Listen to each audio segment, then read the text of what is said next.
Top officials at the Department of Energy just announced a history-making scientific achievement, accomplishing, albeit briefly, a decades-long quest to harness fusion, the energy that powers the sun, powers the stars. Renee Marsh has much more detail for us on this. It's good to see you, Renee. What did we just hear from the Energy Department on this, and what does it mean for the future of clean energy? Yeah, so the scientists at this Department of Energy lab in California, they have effectively figured out how to essentially bottle the sun. They were using 192 high-powered lasers to fire upon these two hydrogen atoms, the force and the heat from those lasers, fusing those atoms together, unleashing this power that replicates the conditions that we see in the sun and the stars. But on December 5th, that is when the breakthrough happened. For the very first time, this fusion process produced more energy than was used by the lasers to drive it. And that is so critical. In order for anything to be a viable energy source, the output of energy must far outweigh the input of energy used to generate it. The Department of Energy Secretary Jennifer Granholm saying this is one of the most impressive scientific feats of the century, and this is more than 60 years in the making. Take a listen. It took not just one generation, but generations of people pursuing this goal. And it's a scientific milestone, scientific energy break even to achieve this. But of course, as with all of these kinds of complex scientific undertakings, it's also an engineering marvel beyond belief. And of course, Kate, you know, this is not just a big deal for the scientific community. It really is a big deal for mankind because it will have the ability to change the way not only we consume, but the way we use energy and the source of our energy for our everyday lives. Kate. Renee, thank you. Joining me now for much more on this is the Secretary of Energy, Jennifer Granholm. Thank you for being here. Secretary, what does this milestone mean for the quest for clean energy sources? How would you describe it now? Yeah, I mean, the fact that we have been trying, we as a nation, we as a scientific community across the world have been trying for over 60 years to achieve what is known as ignition, which as was described means that more energy came out of these reactions than were put into it. A little bit more. This is one experiment, but it had never been achieved before.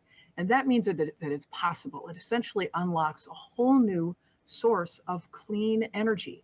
Now, you know, fusion is where two particles come together, atomic particles. These are isotopes of hydrogen. Fission is where you split an atom. And so the splitting of the atom creates nuclear waste. The fusion of the atom, which is why fusion has been such an important quest, creates no nuclear waste. And so if we can get this to scale, this will be an amazing endeavor to us achieving our goal of zero carbon emission power. We know it's definitely not tomorrow, but how long until you think nuclear fusion can and will power homes, power businesses? Yeah, I mean, the really interesting part of this, Kate, is that there's a huge amount of private sector interest in this. So there's obviously been very significant public investments. We've got 17 national labs. A good number of them are working on these solutions. But now that we have gotten closer and closer, the private sector is also very interested in this. And so the president has a 10-year goal of getting to a commercial fusion reactor.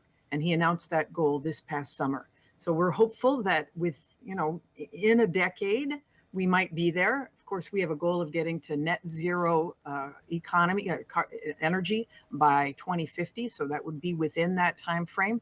But now that this breakthrough has happened, the scientists can go to work on improving the process, on making, in this particular type of fusion, it was with lasers. So they would work on making the lasers more powerful. They'd work on other aspects of the actual reaction that makes it more powerful, more output. But you know, there's a lot more progress that's even being made in a different kind of fusion with magnets. And so it's really exciting to see that both of these types of fusion are being looked at by the private sector, and they have every incentive to move quickly. Whenever this is accomplished to scale, making it commercially viable, that's fantastic, of course. But here's also why time does matter, because if nations and the oil industry continue on the path that they're on, by the time fusion is commercially viable, all of the worst tipping points when it comes to the climate crisis could very well already be crossed. We could already be to the point of no return. At the same time, the president spent a good part of this past year telling oil producers like OPEC to produce more because of the other crises that we're facing around the world. So what do you do about that? Yeah, I mean, first of all, it's clear that we need to have enough power to get people to put gas in their cars and to heat their homes. That is the now and the reality. But we are accelerating this transition to a clean energy future. Fusion could be one of those pieces, but it's certainly not the only piece. It has huge promise, but we do have a lot of work to do. This is why accelerating all these other forms of clean energy, whether it's wind or solar or clean hydrogen, and electrifying transportation, all of those things that were passed in the president's agenda through the Inflation Reduction Act and the bipartisan infrastructure law, those are all proceeding with the pedal to the metal. So we're very excited about all of those too. Clearly, we have figured out how to make sure that we deploy enough clean energy through these incentives to cut our emissions as a nation in half by 50% and get to net zero by 2050. But we have a lot more work to make sure it's not just the United States, it's other countries as well. And so our example, both in the fusion example as well as in all of these other technologies and policies, are being looked at very seriously by other countries who also want to do their part. Just before we go, I do want to ask you about the energy assistance that's been promised by the administration to Ukraine to help repair its energy infrastructure. I believe it was $53 million announced and was promised. Where are you in getting that assistance over to Ukraine? Yeah, the assistance is really in the form of equipment to repair their electric grid, which, as you know, is being bombed on a regular basis by Russia. And so in partnering with our utilities across the nation, we've identified equipment that is actually right now, as we speak, in transit to Ukraine as the first tranche, if you will, of equipment that we are sending as a nation to help Ukraine. The Deputy Energy Secretary, Dave Turk, is in France right now. There's a big conference that is convening all of these countries to see what they can also do to help donate equipment, get equipment over to Ukraine so that they can turn on their lights and power their homes during the winter.